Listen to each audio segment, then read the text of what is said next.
Once again, in the witness box, we're seeing a man whose name has come up several times in Joe Sibanyoni. Before we, I suppose, start unpacking what we've heard so far, what you're seeing on your screen is the gallery of the Madlanga Commission of Inquiry, where there is a larger than usual contingent of people who've been watching today's proceedings. It's difficult to speak definitively about what this indicates, but we do know that Joe Sibanyoni commands a great following from where he's from. He's described himself as a man of faith, as a community leader. He says he employs about 250 people across his businesses. He's the president of the Joe Sibanyoni Foundation. I beg your pardon, it's just the Joe Sibanyoni Foundation, and holds property interests in places like Tshwane, which he's built over the years. What I will say, though, is that we're not necessarily used to seeing this amount of people who are present here, and I suppose that speaks to what was mentioned earlier today by our Kenny Mapanga about the stature of the man who's appearing before this inquiry. Speaking of Kenny Mapanga, she's now with us here as we make sense, Kenny, of what we've heard so far from this particular witness. A considerable amount of time spent, I suppose, speaking about the taxi industry broadly, and more specifically about this Shongwe inquiry, which was established back in 2019 by the Gauteng government, given the extent of taxi-related violence in the province.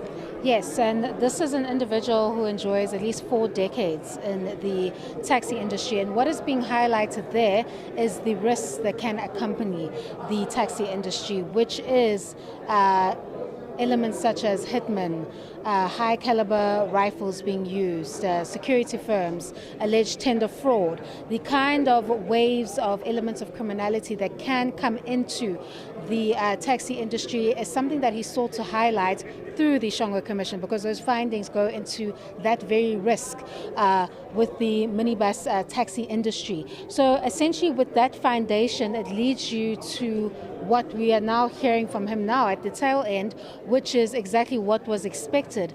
This witness is supposed to close or fill in those blanks that were left by witnesses such as alleged cartel member Vusumuzi Matlala on who this so-called Big Five is. And at the very least, what this witness does, that is Mr. Sibanyoni, is that he doesn't deny the existence of a Big Five cartel. In fact, he's very specific and refers to the farm.